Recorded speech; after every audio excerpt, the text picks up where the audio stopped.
Hello everyone, welcome to the repeaters. मेरा नाम अनिल यादव है और प्रेजेंटली मैं इनकम टैक्स इंस्पेक्टर की पोस्ट पर हूँ। NCERT based economics lecture series में आज हम पढ़ेंगे ओपन इकोनॉमी एंड टैक्सेशन। और इसमें सबसे पहले हम पढ़ेंगे ओपन इकोनॉमी।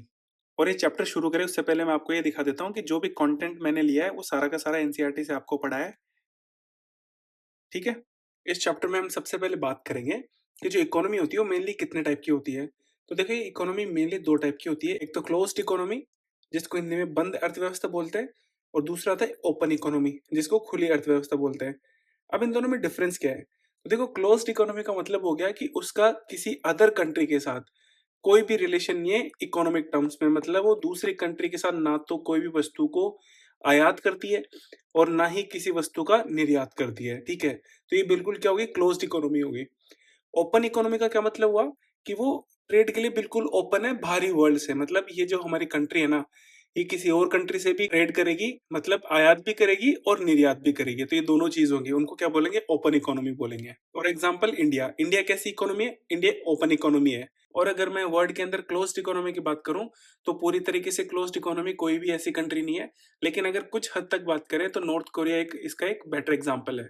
तो जैसे अभी हमने बात करी कि जो क्लोज्ड इकोनॉमी है उसका अदर कंट्रीज के साथ कोई भी लिंकेज नहीं होता है। लेकिन अगर ओपन इकोनॉमी की बात करें तो वो बाहरी कंट्री से तीन वेज के अंदर लिंक कर सकती है। किस तरह से? एक तो आउटपुट मार्केट। अब इसका क्या मतलब हुआ कि दूसरी कंट्री के साथ में, जैसे हमारी कंट्री है, वो गुड्स और सर्विसेज है, उनका आयात और निर्यात कर सकती हैं।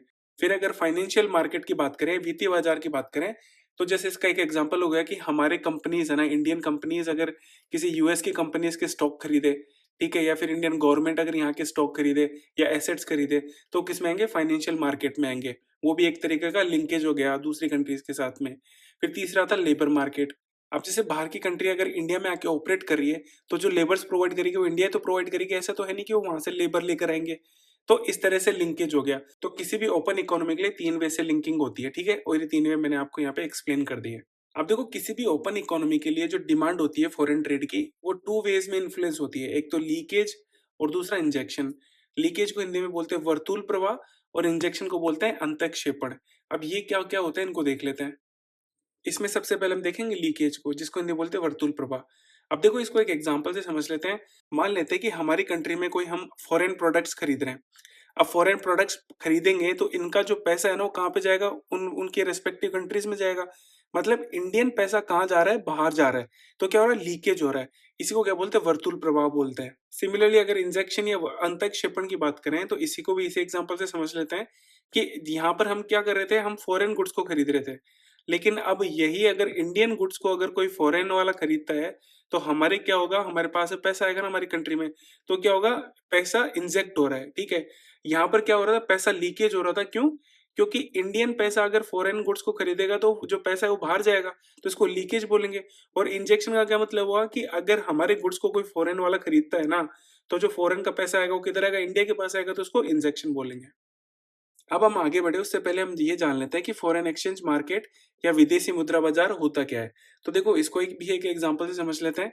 मान लेते हैं कि आप यूएसए के अंदर घूमने गए। ठीक है, आप यहाँ पर गए, आपने होटल बुक करी, और होटल वाले को जब आप रुपए देने लगे तो वो बोले कि नहीं, हमारे यहाँ पे तो रुपए चलता नहीं है, हमारे तो यहाँ पे डॉलर चलता है। तो अब आप क्या करेंगे? तो आप एक ऐसे बैंक या ऐसी जगह जाएंगे जहां पर रुपीस को डॉलर में कन्वर्ट किया जा सकता है। उसी को क्या बोलते हैं? फॉरेन एक्सचेंज मार्केट बोलते हैं, विदेशी मुद्रा बाजार बोलते हैं। अब जब आप बैंक में अपने रुपीस को डॉलर में कन्वर्ट करवाने के लिए गए, तो अब ऐसा तो है नहीं कि बैंक आपको ₹1 की जगह $1 थमा के दे देगा। तो वो कुछ तो उसमें वैल्यू क्राइटेरिया होगा ना कि आपके इतने रुपीस के बदले में आपको $1 मिलेगा। उसी को क्या बोलते हैं? एक्सचेंज रेट बोलते हैं। तो यहाँ पे एक्सचेंज रेट या जो विनिमय दर होती है, वो ऐसी रेट होती है जिसके ऊपर एक करेंसी को दूसरी करेंसी में कन्वर्ट किया जाता है। उसी को एक्सचेंज रेट बोलते हैं। फॉर एग्जांपल, अगर एक यूएस डॉलर की बात करें तो अगर हमको, जैसे वो बैंक में गया, तो उसको $1 बैंक से निकलवाने के लिए आपको कितने रुपीस देने पड़ेंगे? 83 रुपीस देने पड़ेंगे, तब जाके वो आपको $1 देगा। तो इसी को क्या बोलते हैं? एक्सचेंज रेट बोलते हैं या विनिमय दर बोलते हैं। अब हम बात करेंगे इस चैप्टर के सबसे इंपॉर्टेंट टॉपिक, जिसका नाम है बैलेंस ऑफ पेमेंट, या जिसको हिंदी में बोलते हैं आयात की संतुलन। अब ये क्या होता है? तो देखो, हमारी कंट्री के जो भी रेजिडेंट्स है, वो दूसरी कंट्री के साथ में जो भी आयात और निर्यात करते हैं, किसका? Goods and services and assets का। और वो भी एक स्पेसिफिक टाइम पीरियड या टिपिकली जिसको 1 साल लिया जाता है, उन सबके ट्रांज़ैक्शन जो होते हैं उनके रिकॉर्ड को क्या बोलते हैं? बैलेंस ऑफ पेमेंट बोलते हैं। अगर मैं सिंपल भाषा में बोलूँ तो जो बैलेंस ऑफ पेमेंट होता है ना, वो जितने भी ट्रांज़ैक्शंस होते हैं ना उनका सबका रिकॉर्ड रखता है। अब ये ट्रांज़ैक्शन कौन से होते हैं कि जो हमारे कंट्री के जो रेज़िडेंट्स हैं वो बाहरी कंट्री के साथ में जो भी ट्रांज़ैक्शन करते हैं, आयात और निर्यात करते हैं, गुड्स और सर्विसेज़ का या एसेट्स का, उन सभी का जो रिकॉर्ड होता है उसको क्या बोलते हैं? बैलेंस ऑफ पेमेंट बोलते हैं। अब इस बैलेंस ऑफ पेमेंट के 2 कंपोनेंट्स होते हैं। एक तो करंट अकाउंट जिसको चालू खाता बोलते हैं और दूसरा होता है कैपिटल अकाउंट जिसको पूंजी खाता बोलते हैं। अब देखो पिछले चैप्टर में हमने कैपिटल बजट पढ़ा था। अब कैपिटल बजट में हमने क्या पढ़ा था कि कैपिटल बजट के अंदर वो सारी चीज़ें आती हैं जो हमारे कंट्रीज़ के एसेट्स और जो लायबिलिटीज़ है ना उनको अफेक्ट करे। तो यहाँ पर भी जो कैपिटल अकाउंट होता है ना, वो केवल और केवल जो एसेट्स होते हैं ना, एसेट्स और लायबिलिटीज़ होती हैं, उनके ट्रांज़ैक्शन को रिकॉर्ड करता है। अब इनके अलावा जो भी ट्रांज़ैक्शन होते हैं, उनको क्या करेगा? करंट अकाउंट रिकॉर्ड करेगा। तो आपको ये बेसिक डिफरेंस इन दोनों में ध्यान रखना है। अब इसमें हम सबसे पहले बात करेंगे करंट अकाउंट की, जिसको हिंदी में बोलते हैं चालू खाता। ये क्या करता है? ये रिकॉर्ड करता है, किनका रिकॉर्ड करता है कि जो भी हम गुड्स एंड सर्विसेज या ट्रांसफर पेमेंट का जो ट्रेड करते हैं, उन सबको रिकॉर्ड करा जाता है चालू खाते या करंट अकाउंट में। अब ये ट्रांसफर पेमेंट क्या होता है, जिसको मैंने ऑलरेडी आपको पिछले लेक्चर्स में काफी बार बता दिया, मैं यहाँ पर भी इसको थोड़ा बता देता हूँ। तो वो पेमेंट जिसके लिए आपको ना तो कोई वस्तु देनी हो, ना ही कोई सर्विस देनी हो, उन सब पेमेंट्स को क्या बोलेंगे? ट्रांसफर पेमेंट बोलेंगे। जैसे कि पेंशन। अब पेंशन किनको दी जाती है? पेंशन दी जाती है जो रिटायर्ड हो जाते हैं। अब रिटायर्ड हो जाएंगे इसका मतलब वो काम नहीं करेंगे। तो जब वो काम नहीं करते हैं, ना कोई सर्विस दे रहे हैं, ना कोई गुड्स प्रोवाइड कर रहे हैं, फिर भी उनको पेमेंट करा जाता है, उसको क्या बोलते हैं? ट्रांसफर पेमेंट बोलते हैं। ठीक है? तो इन सब का जो रिकॉर्ड होता है, वो किन में आता है? करंट अकाउंट में रखा जाता है उनको। तो जैसे अभी मैंने बताया कि करंट अकाउंट में जो रिकॉर्ड हो रहा है ट्रांजैक्शन, वो किन-किन का हो रहा है कि जब हम गुड्स के अंदर ट्रेड करते हैं, या फिर जब हम सर्विसेज के अंदर ट्रेड करते हैं, या फिर ट्रांसफर पेमेंट जो होते हैं ना, वो सारे किस में आएँगे? करंट अकाउंट या चालू खाते में आएँगे। तो अगर गुड्स का ट्रेड करते हैं हम, तो उनका या तो हम एक्सपोर्ट करेंगे जिसको निर्यात बोलते हैं, या फिर इम्पोर्ट करेंगे, ठीक है? जिसको आयात बोलते हैं। इसके अलावा अगर सर्विसेज में ट्रेड करेंगे तो उसको फैक्टर इनकम या नॉन फैक्टर इनकम के अंदर इंक्लूड करेंगे। अब ये क्या होती है, इसको अभी आगे पढ़ेंगे हम, ठीक है? और ट्रांसफर पेमेंट के अंदर गिफ्ट्स आ गया, ग्रांट्स आ गया, रेमिटेंसेस आ गई, ये सारे किस में आ जाएँगे? ट्रांसफर पेमेंट्स में आ जाएँगे। अब हम इसमें बात कर लेते हैं कि जो सर्विसेज में ट्रेड होती है उनमें फैक्टर इनकम और नॉन फैक्टर इनकम क्या होती है। अब यहाँ पर अगर मैं फैक्टर इनकम की बात करूँ तो वो इनकम जो फैक्टर ऑफ प्रोडक्शन से प्राप्त होती है। अब फैक्टर ऑफ प्रोडक्शन मैंने आपको ऑलरेडी बहुत बार बता दिया क्या होती है, कि जो लैंड हो गई, लेबर हो गई, कैपिटल हो गई, या फिर एंटरप्रेन्योरशिप हो गई, तो इन सब चीजों से जो भी इनकम आएगी उनको क्या बोलेंगे? फैक्टर इनकम बोलेंगे। ठीक है? अब अगर हम नॉन फैक्टर इनकम की बात करें, तो फैक्टर इनकम के अलावा जो भी इनकम आती है वो किसमें आएगी? नॉन फैक्टर इनकम में आएगी। जैसे शिपिंग हो गई, बैंकिंग हो गई, इंश्योरेंस हो गए, टूरिज्म हो गया, सॉफ्टवेयर सर्विसेज होगी, ये सारे के सारे किसमें आएंगे? नॉन फैक्टर इनकम के अंदर आएंगे। अब यहाँ पर अगर मैं ट्रांसफर पेमेंट की बात करूं, तो ये वो पेमेंट या वो पैसा होता है जिसके लिए ना तो आपको कोई गुड्स देने की जरूरत होती है, ना ही कोई सर्विसेज देने की जरूरत होती है। उनको क्या बोलते हैं? ट्रांसफर पेमेंट बोलते हैं, या जिसको हिंदी में बोलते हैं अंतरण भुगतान।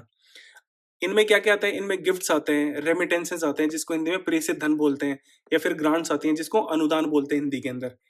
तो ये जो ट्रांसफर पेमेंट है वो किसी गवर्नमेंट के द्वारा भी दिया जा सकता है और किसी प्राइवेट सिटीजन के द्वारा भी दिया जा सकता है जो कि अब्रोड रह रहा हो। यहाँ पे अप्रो नहीं, यहाँ पे अब्रोड है, मतलब जो विदेश में रह रहा हो। अब अगर मैं बैलेंस ऑन करंट अमाउंट या चालू खाते में संतुलन की बात करूं, तो देखो मैं यहाँ पे आई को क्या लिख रहा हूँ? इसको इंपोर्ट बोलेंगे या फिर इसको आयात बोलेंगे, और ई को मैं निर्यात बोलूंगा, एक्सपोर्ट बोलूंगा। ठीक है? तो देखो बैलेंस कब होगा कि जब जितना इंपोर्ट हो रहा है अगर उतना ही एक्सपोर्ट हो तो क्या होगा? करंट अकाउंट में क्या होगा? बैलेंस आ जाएगा, बिल्कुल वो बैलेंस हो जाएगा।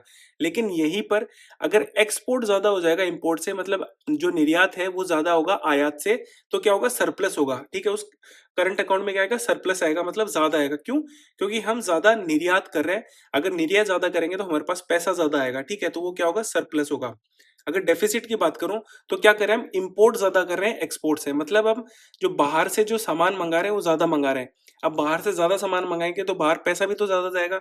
अगर पैसा ज्यादा जाएगा और पैसा कम अपनी कंट्री में आएगा तो क्या होगा? वहां पे डेफिसिट होगा, घाटा होगा। तो उसको क्या बोलेंगे?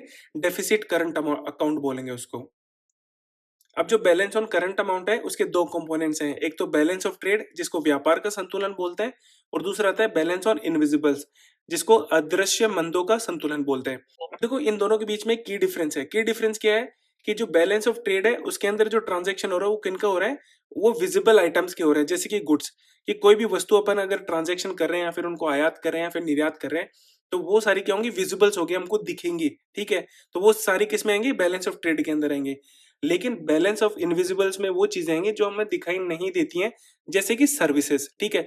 अब सर्विसेज हम किसी को दे रहे हैं, ठीक है, तो वो चीज दिखाई नहीं देती है ना, उसको हम छू नहीं सकते सर्विस को। तो ये सारी चीजें किस में आएंगी, बैलेंस ऑफ इनविजिबल्स में आएंगे। अब इनमें हम एक एक करके भी बात करेंगे, और पहले हम बात करते हैं बैलेंस ऑफ ट्रेड की, या जिसको हिंदी बोलते हैं व्यापार का संतुलन। अब देखो, अभी हम बात कर रहे थे बैलेंस ऑन करंट अमाउंट, मतलब जो चालू खाता है उसमें संतुलन की बात कर रहे थे, और उनमें हम इंपोर्ट और एक्सपोर्ट की बात कर रहे थे। तो यहाँ पर जो बैलेंस ऑफ ट्रेड है, वो इंपोर्ट और एक्सपोर्ट के बीच में जो डिफरेंस आएगा उसको बोलेंगे, लेकिन वो भी किनका, ऑल विजिबल आइटम्स का, कि जो भी हमको विजिबल होती हैं, दृश्य वस्तुएं होती हैं, उन सब का जो ट्रांजेक्शन होता है, उनका इंपोर्ट और एक्सपोर्ट का जो डिफरेंस होता है, उसी को क्या बोलेंगे, बैलेंस ऑन ट्रेड बोलेंगे। अगर बैलेंस ऑफ ट्रेड सरप्लस हो रहा है, मतलब ज्यादा हो रहा है, तो ज्यादा होने का क्या मतलब हुआ, कि जो एक्सपोर्ट है वो ज्यादा हो रहा है किससे, इंपोर्ट से, तभी तो सरप्लस होगा। और अगर डेफिसिट बीओटी का क्या मतलब हुआ, कि इंपोर्ट क्या हो रहा है, ज्यादा हो रहा है किससे, एक्सपोर्ट से। सिमिलरली अगर मैं नेट इनविजिबल्स, या जिसको हिंदी में निवल अदृश्य मदों की बात कर रहा हूं ना, तो ये भी क्या होगा, एक्सपोर्ट और इंपोर्ट का डिफरेंस होगा, लेकिन किन आइटम्स का, जो इनविजिबल्स होते हैं, जिनको हम देख नहीं सकते हैं, जैसे कि सर्विसेज, ठीक है। तो अगर मैं इनको कंक्लूड करूं, तो बैलेंस ऑन करंट अकाउंट या चालू खाते में जो संतुलन होता है, वो किस तरह से देखा जाता है, इसके दो कंपोनेंट होते हैं, एक तो बैलेंस ऑफ ट्रेड, और एक बैलेंस ऑन इनविजिबल्स। जो बैलेंस ऑफ ट्रेड है वो किन किन का होता है, विजिबल आइटम्स का होता है, ठीक है। उनमें एक्सपोर्ट और इंपोर्ट का डिफरेंस देखा जाता है, ठीक है, उसको बैलेंस ऑफ ट्रेड बोलते हैं। अगर बैलेंस ऑन इनविजिबल्स की बात करें, तो ये वो आइटम्स को इंक्लूड करते हैं जो कि इनविजिबल होते हैं, जिनको हम देख नहीं सकते हैं, ठीक है। तो ये इनमें बेसिक डिफरेंस हो गया। तो नेट इनविजिबल्स में क्या आती है, सर्विसेज आती हैं, और सर्विसेज किन किन को इंक्लूड करती हैं, एक तो फैक्टर इनकम को, और दूसरा नॉन फैक्टर इनकम को। अब ये क्या क्या होता है, देखो, फैक्टर इनकम वो इनकम होती है जो फैक्टर ऑफ प्रोडक्शन, जैसे लैंड हो गया, लेबर हो गया, कैपिटल हो गया, और एंटरप्रेन्योरशिप हो गया, इनसे जो इनकम आती है इसको क्या बोलते हैं, फैक्टर इनकम बोलते हैं। अब आप ये बोलोगे कि इनसे सर्विसेज में कैसे इंक्लूड करेंगे, तो देखो, अगर हम लेबर दे रहे हैं, तो हमारी सर्विसेज तो दे रहे हैं उसको, हम किसी गुड्स का कोई आयात तो निर्यात तो कर नहीं रहे। सिमिलरली अगर हम लैंड को कर रहे हैं, तो लैंड को किसी को रेंट पे दे रहे हैं, तो रेंट पे भी क्या होगी, वो सर्विस हो गई, ठीक है। उसमें किसी भी वस्तु का हमने ना तो आयात करा ना निर्यात करा, तो सारी किस में आएंगी, फैक्टर इनकम में आएंगी।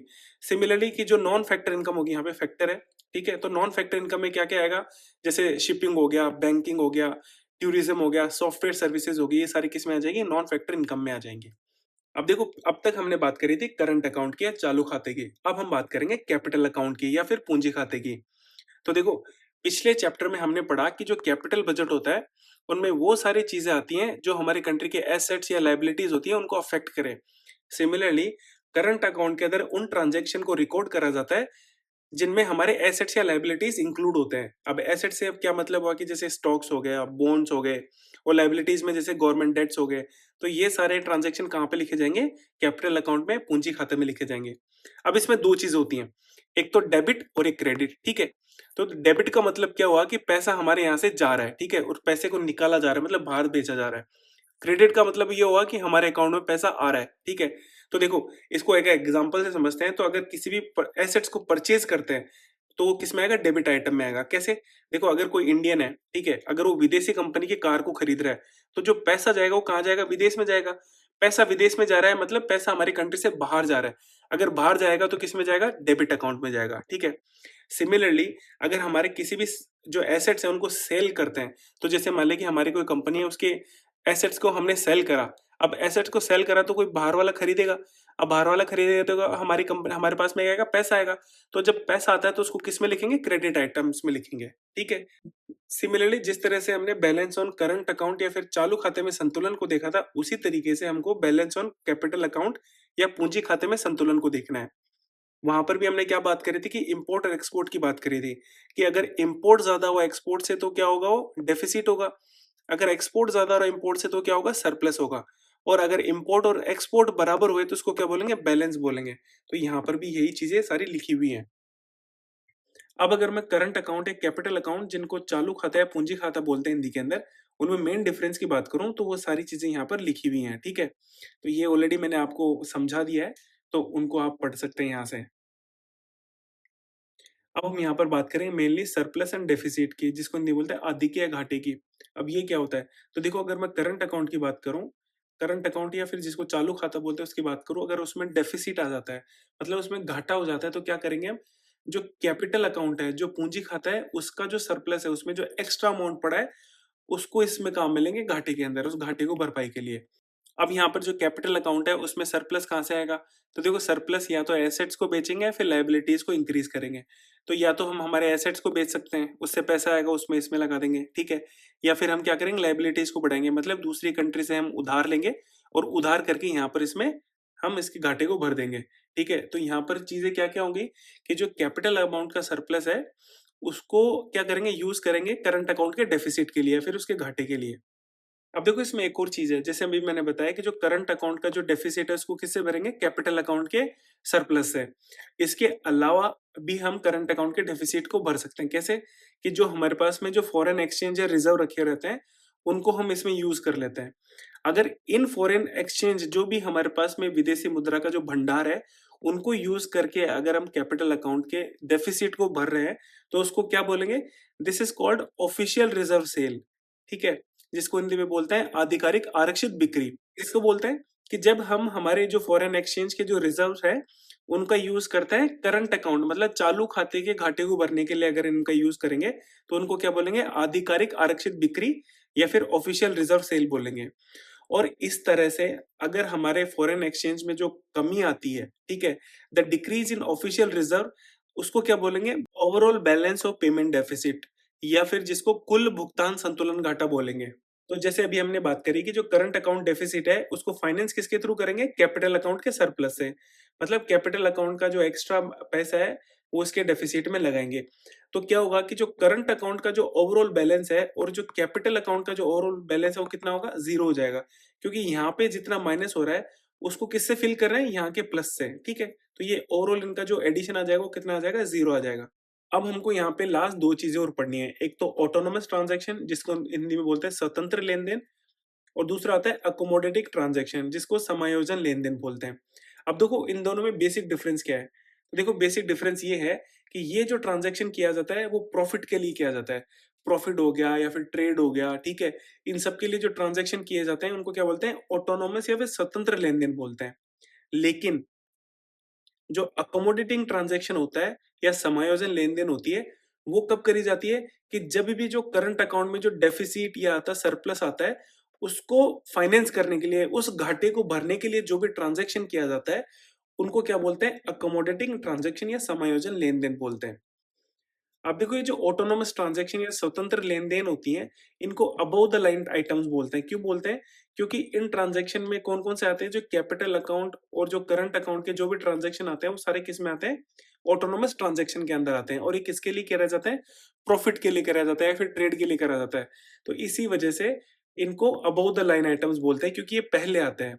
सिमिलरली जो अकोमोडेटिंग ट्रांजैक्शन होते हैं या फिर समायोजन लेन-देन होती है, उनको बिलो द लाइन बोलते हैं। क्यों? क्योंकि ये जो ट्रांज़ैक्शन होते हैं, ये कब आते हैं कि जब अगर कैपिटल अकाउंट या फिर जो करंट अकाउंट होता है, उनमें डेफ़िसिट हो जाता है या फिर उनको घाटा हो जाता है, उन घाटों को भरने के लिए जो ट्रांज़ैक्शन करे जाते हैं, उनको क्या बोलते हैं? अकोमोडेटिंग ट्रांज़ैक्शन बोलते हैं। इसी वजह से इनको बाद में लिखा जाता है और इसी वजह से इनको बिलो द लाइन आइटम्स बोलते हैं। और यहाँ पर हमारा जो ओपन इकोनॉमिक चैप्टर है, वो होता है खत्म और अब हम शुरू करेंगे टैक्सेशन को। अब हम इस चैप्टर को पढ़ें उससे पहले कुछ बेसिक डेफिनेशंस देख लेते हैं जिनमें सबसे पहले आती है फी या जिसको हिंदी में बोलते हैं शुल्क।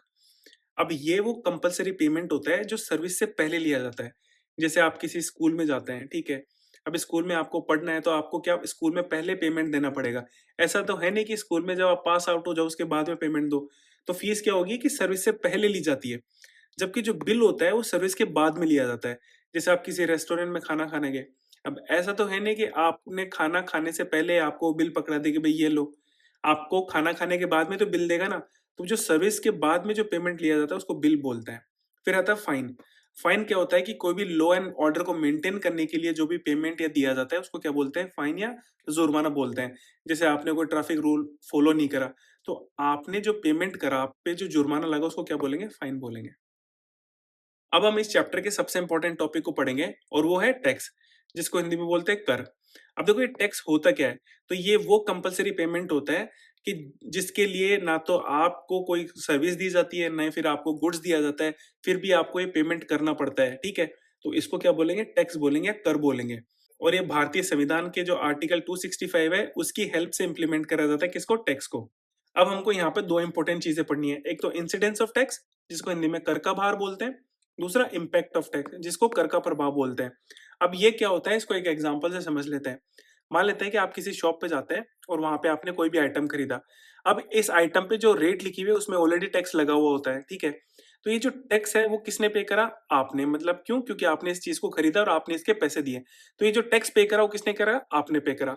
तो जो इंसिडेंस ऑफ टैक्स है ना वो कौन हुआ, कस्टमर। मतलब जो आदमी एक्चुअली बियर करता है किसको, टैक्स के बर्डन को, उस चीज को क्या बोलेंगे, इंसिडेंस ऑफ टैक्स, और वो क्या हो जाएगा, कस्टमर हो जाएगा।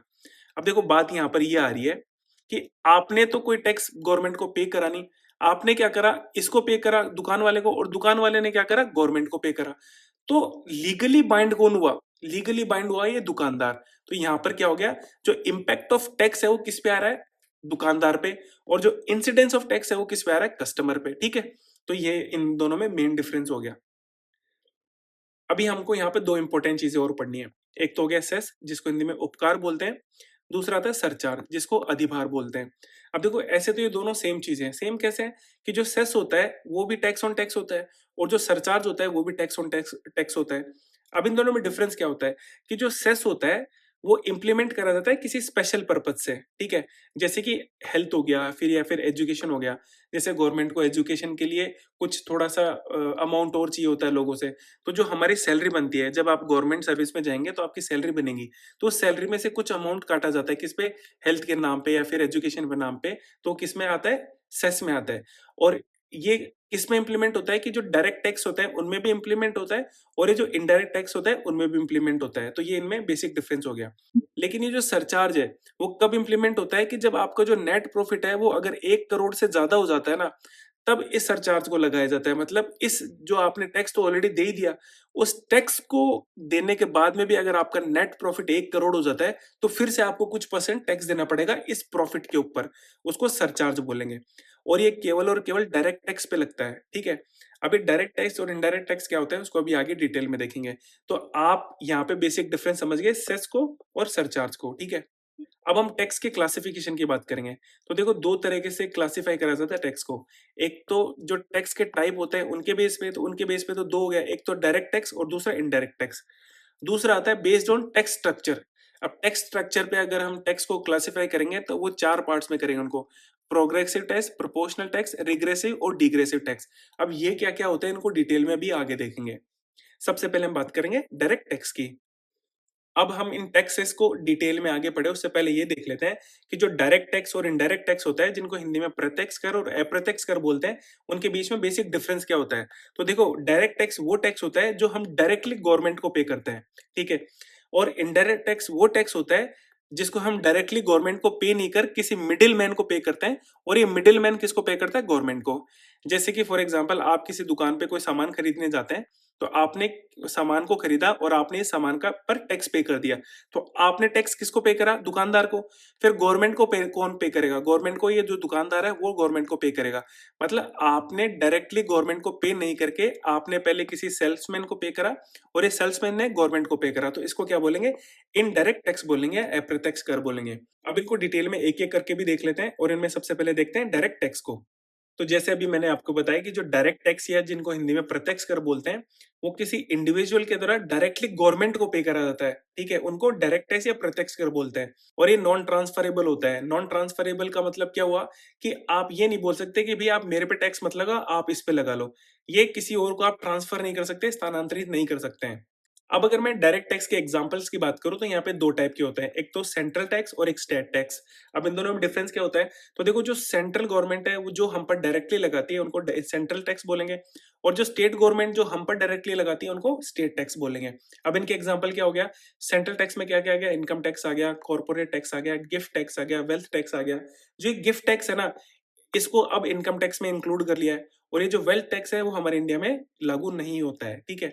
अगर स्टेट टैक्स की बात करूं तो स्टेट में आ गया एग्रीकल्चर टैक्स आ गया, लैंड टैक्स आ गया, प्रॉपर्टी टैक्स आ गया, प्रोफेशनल टैक्स आ गया। तो ये सारे किस में आ जाएंगे, डायरेक्ट टैक्स में आ जाएंगे। अब हम बात करेंगे इनडायरेक्ट टैक्स की जिसको अप्रत्यक्ष कर बोलते हैं। जैसे मैंने बताया कि ये डायरेक्टली हम गवर्नमेंट को पे नहीं करके किसी इंडिविजुअल किसी मिडिलमैन को पे करते हैं, और ये मिडिलमैन गवर्नमेंट को पे करता है, उनको क्या बोलते हैं, इनडायरेक्ट टैक्स बोलते हैं। और ये ट्रांसफरेबल होते हैं। ट्रांसफरेबल का क्या मतलब हुआ कि हम डायरेक्टली गवर्नमेंट को पे नहीं करके इनको भाई ट्रांसफर कर रहे हैं और ये भाई साहब क्या कर रहे हैं, सरकार को पे कर रहे हैं, ठीक है। तो इसको ट्रांसफरेबल और नॉन ट्रांसफरेबल बोलते हैं। मतलब कि जो डायरेक्ट टैक्स होता है उनको हम ट्रांसफर नहीं कर सकते, हम डायरेक्टली किसको पे करेंगे, गवर्नमेंट को पे करेंगे। जबकि जो इनडायरेक्ट टैक्स होते हैं वो हम यहाँ पर ट्रांसफर कर देते हैं और यहाँ से ये कौन करेगा, हमारे गवर्नमेंट को करेगा, ठीक है। तो इसको ट्रांसफरेबल बोलते हैं। और अगर मैं इनडायरेक्ट टैक्स के एग्जांपल्स की बात करूं तो यहाँ पर भी दो कैटेगरी में बांट रखा है। जैसे डायरेक्ट टैक्स को बांट रखा था कैसे, एक तो सेंट्रल टैक्स और दूसरा यहाँ पे देखो ये स्टेट टैक्स है, ठीक है, यहाँ पे गलत लिखा हुआ है। दूसरा हो गया स्टेट टैक्स। अगर सेंट्रल टैक्स की मैं बात करूं तो जीएसटी हो गया, कस्टम ड्यूटी हो गया, वैल्यू एडेड टैक्स हो गया, एंटरटेनमेंट टैक्स हो गया, स्टैम्प ड्यूटी हो गया। सिमिलरली अगर मैं स्टेट टैक्स की बात करूं तो इसमें सेल टैक्स आ गया, एंटरटेनमेंट टैक्स आ गया, टोल टैक्स आ गया, एडवर्टीजमेंट टैक्स आ गया, स्टैम्प ड्यूटी आ गया, लग्जरी टैक्स आ गया, ट्रांसपोर्टेशन टैक्स आ गया, ठीक है। ये सारे इसके हो गए एग्जाम्पल। अब इनमें से हमको जीएसटी को थोड़ा डिटेल में देखना है तो उसको देख लेते हैं हम पहले। अब देखो ये जो जीएसटी है वो इंट्रोड्यूस करा था कब, 1 जुलाई 2017 को। अब आप ये पूछोगे कि भाई 2017 से पहले क्या होता था, तो 2017 से पहले बहुत सारे इनडायरेक्ट टैक्सेस थे। फॉर एग्जांपल वेट हो गया, वैल्यू एडेड टैक्स हो गया, एक्साइज ड्यूटी हो गया, सर्विस टैक्स हो गया।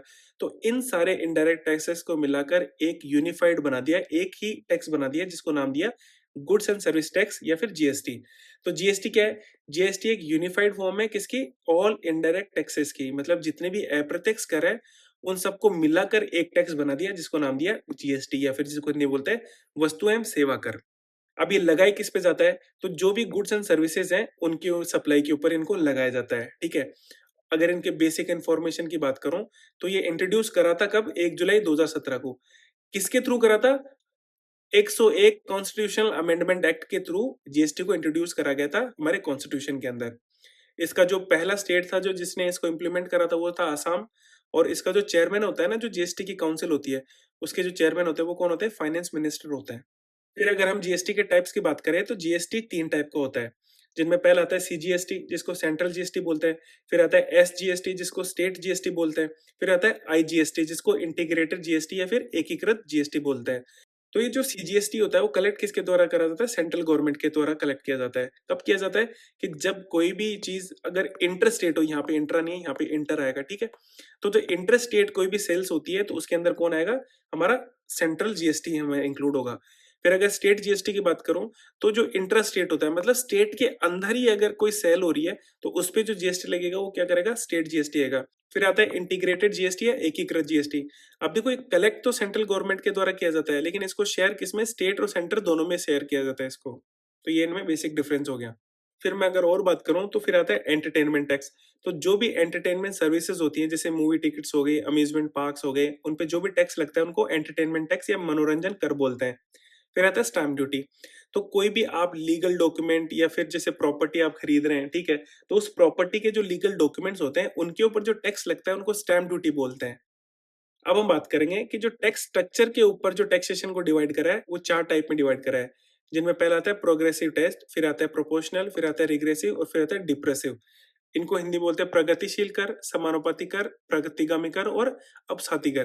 तो इनको एक एक करके देखते हैं और सबसे पहले हम बात करेंगे प्रोग्रेसिव टैक्स की या फिर प्रगतिशील कर की। तो ये वो टैक्सेस होते हैं जिनके अंदर जो टैक्स रेट होती है वो हमारी इनकम के साथ इंक्रीज करती है। फॉर एग्जाम्पल, जैसे मान लेते हैं कि जो इनकम टैक्स होता है, अगर हमारी जो सैलरी है वो अगर 0 से 3 लाख के बीच में है तो हमको 0 टैक्स पे करना पड़ेगा। लेकिन यही चीज अगर 3 लाख से 6 लाख के बीच में है तो हमको 5% टैक्स पे करना पड़ेगा। लेकिन अगर आपकी सैलरी 6 लाख से 9 लाख के बीच में है तो आपको 10% टैक्स पे करना पड़ेगा। अगर 9 लाख से 12 लाख है तो आपको 15% टैक्स पे करना पड़ेगा। तो देखो यहाँ पर हो क्या रहा है कि जैसे जैसे आपकी सैलरी बढ़ रही है वैसे वैसे जो टैक्स की जो रेट है वो भी आपकी इंक्रीज हो रही है। तो ऐसे टैक्स को क्या बोलेंगे, प्रोग्रेसिव टैक्स बोलेंगे। और जिसका एग्जाम्पल क्या है, इनकम टैक्स या आयकर। फिर आता है प्रोपोर्शनल टैक्स जिसको समानुपाती कर बोलते हैं। तो देखो, जैसे अभी हमने प्रोग्रेसिव टैक्स बोला था कि इनकम जैसे जैसे आपकी बढ़ रही थी वैसे वैसे जो टैक्स रेट थी वो भी आपकी इंक्रीज हो रही थी। लेकिन यहाँ पर क्या होता है, यहाँ पर आपको फिक्स रेट देनी होती है। मतलब आपकी इनकम का एक जो प्रोपोर्शनल होता है वो आपको देना ही पड़ेगा, एक हिस्सा। मतलब ये फिक्स होता है, चाहे आपकी इनकम चाहे 1 करोड़ हो, चाहे आपकी इनकम 15,000 हो, तो आपको ये फिक्स देना ही पड़ेगा, ठीक है। जैसे कि प्रोफेशनल टैक्स। अभी प्रोफेशनल टैक्स क्या होता है कि जब आप सरकारी नौकरी लगेंगे तो आपको मंथली मंथली नहीं काटा जाता, ये ईयरली काटा जाता है, लेकिन 6-6 मंथ से काटा जाता है और वो होता है 2500 रुपए के आसपास। मतलब ये 2500 रुपए आपकी जिनकी 75,000 सैलरी होती है उनको भी इतना ही पे करना होता है, और ये जिनकी सैलरी 50,000 होती है उनको भी इतना ही पे करना होता है। तो ये फिक्स होता है, और इस प्रोपोर्शनल टैक्स को फ्लैट टैक्स के नाम से भी जाना जाता है। अब हम बात करेंगे डिग्रेसिव टैक्स की। तो देखो इसमें क्या होता है कि कुछ सर्टेन लिमिट तक तो आपकी जो टैक्स रेट है वो आपकी इनकम के साथ में इंक्रीज होगी। फिर उस लेवल के बाद में जो टैक्स रेट होगी वो बिल्कुल कांस्टेंट हो जाएगी। अब मतलब ये हुआ कि ये प्रोग्रेसिव और प्रोपोर्शनल टैक्स का क्या है, हाइब्रिड मॉडल है। हाइब्रिड कैसे हुआ कि देखो प्रोग्रेसिव में तो क्या हो रहा था कि आपकी इनकम इंक्रीज हो रही थी, इसी के साथ साथ में टैक्स रेट भी इंक्रीज हो रही थी। जबकि प्रोपोर्शनल टैक्स में क्या हो रहा था कि आपकी जो इनकम आपकी चाहे कितनी हो, लेकिन आपको आपका जो फिक्स परसेंटेज आपको क्या करना पड़ेगा, टैक्स देना पड़ेगा, उसको प्रोपोर्शनल टैक्स बोलेंगे। तो ये क्या हो रहा है, इन दोनों में हाइब्रिड मॉडल किस में आ रहा है, डिग्रेसिव टैक्स में आ रहा है। इसको एक एग्जांपल से भी समझ लेते हैं। तो यहाँ पर मैंने लिख रखा है कि अगर आपकी सैलरी 0 से 3 लाख के बीच में है तो आपको कोई टैक्स पे नहीं करना पड़ेगा। फिर अगर 3 टू 7 लाख के बीच में है तो आपको 5% टैक्स पे करना पड़ेगा। फिर 7 टू 9 लाख है तो आपको 10% देना पड़ेगा, और 9 टू 12 है तो आपको 15% टैक्स पे करना पड़ेगा। लेकिन यही सैलरी अगर आपकी 1 करोड़ हो जाती है तो आपको 30% टैक्स पे करना पड़ता है। लेकिन इस 1 करोड़ के बाद में अगर आपकी 5 करोड़ भी है ना, तो आपको एक सरचार्ज देना होता है। वो सरचार्ज कितना होता है, 30% प्लस इस टैक्स के ऊपर 15% और देना होता है। तो इस 30 का 15% कितना हो गया, 4.5 हो गया। तो 1 करोड़ के बाद में जितनी भी आपकी सैलरी होगी तो आपको कितना देना पड़ेगा, 30 प्लस 4.5 मीन्स 34.5। मतलब चाहे आपकी सैलरी 2 करोड़ हो तो आपको भी 30.5% देना पड़ेगा। आपकी सैलरी 5 करोड़ हो तो भी इतना ही देना पड़ेगा। अगर 100 करोड़ हो तो भी आपको कितना पे करना पड़ेगा, 34.5% आपको टैक्स पे करना पड़ेगा। तो इसके बाद में क्या होगा, एक स्टैग्नेंट हो जाएगा। तो यहाँ से यहाँ तक तो कितना चल रहा है, ये तो आ रहा है प्रोग्रेसिव हो गया। फिर इसके बाद में क्या आ जाएगा, प्रोपोर्शनल टैक्स हो जाएगा। तो ये जो डिग्रेसिव टैक्स है वो क्या है, हाइब्रिड टैक्स है, किसका, प्रोपोर्शनल और प्रोग्रेसिव टैक्स दोनों का। अब हम बात करेंगे रिग्रेसिव टैक्स की। तो देखो अभी हमने प्रोग्रेसिव टैक्स की बात करी जिसमें इनकम बढ़ने के साथ साथ में हमारी जो टैक्स रेट थी वो भी इंक्रीज हो रही थी। ये इसका उल्टा है। उल्टा कैसे है कि अगर आपकी इनकम बढ़ रही है तो टैक्स रेट क्या होंगी, डिक्रीज होती जाएंगी। कैसे, इसको एक एग्जांपल से समझ लेते हैं। मान लेते हैं कि आपकी सैलरी 50,000 रुपीज, और आप किसी दुकान पे जूते खरीदने जाते हैं 5,000 रुपीज के, और इन 5,000 में इंक्लूडेड कितना है, 500 रुपए टैक्स भी इंक्लूडेड है। तो मतलब 50,000 आपकी सैलरी है तो भी आपको कितना, 500 रुपए पे करना पड़ेगा एज ए टैक्स। लेकिन यहीं पर अगर 1 करोड़ सैलरी वाला आदमी आ जाए और ये इसी दुकान पे जाके इन शूज को खरीदे, तो ऐसा तो होगा नहीं कि उसको भाई 1,000 रुपए टैक्स पे करना पड़ेगा। उसको भी तो कितना पे करना पड़ेगा, 500 रुपए पे करना पड़ेगा। तो यहाँ पे हो क्या रहा है, अगर मैं परसेंटेज निकालूं तो यहाँ पे इनका कितना आ रहा है, 1% इनको पे करना पड़ रहा है। ठीक है, जबकि इनकी सैलरी कितनी, 1 करोड़ रुपीज है। 1 करोड़ का अगर 50% निकाले तो कितना चला जाएगा, 0.05% चला जाएगा। तो हो क्या रहा है कि जिस जैसे जैसे आपकी जो सैलरी है वो इंक्रीज हो रही है, वैसे वैसे जो टैक्स रेट है वो भी क्या हो रहा है, डिक्रीज हो रहा है। तो इन टैक्सेस को क्या बोलेंगे, रिग्रेसिव टैक्स बोलेंगे। इसके एग्जाम्पल क्या हो गए, जीएसटी हो गया, टोल टैक्स हो गया, व्हीकल रजिस्ट्रेशन फी हो गया। ठीक है, आपकी सैलरी चाहे कितनी हो, लेकिन अगर आप कोई स्कूटी या फिर बाइक खरीदना चाहते हैं तो आपकी चाहे सैलरी 1 लाख हो या 50,000 हो, तो आपको जो रजिस्ट्रेशन फी कर देनी पड़ेगी वो बिल्कुल सेम सेम पे करनी पड़ेगी। तो इन्हीं को क्या बोलते हैं, रिग्रेसिव टैक्स बोलते हैं। अब हम इस चैप्टर के लास्ट टॉपिक की बात करेंगे जो कि है लाफर कर। अब ये कर क्या दिखाता है, ये दिखाता है कि जो इनकम टैक्स रेट्स होती हैं और उन रेट से जो गवर्नमेंट को रेवेन्यू मिलता है उनके बीच में जो रिलेशनशिप है उसको दिखाता है। देखो यहाँ पे हमने वाई एक्सिस पे टैक्स इन रेवेन्यू को दिखा रखा है और एक्स एक्सिस पे हमने टैक्स रेट को दिखा रखा है।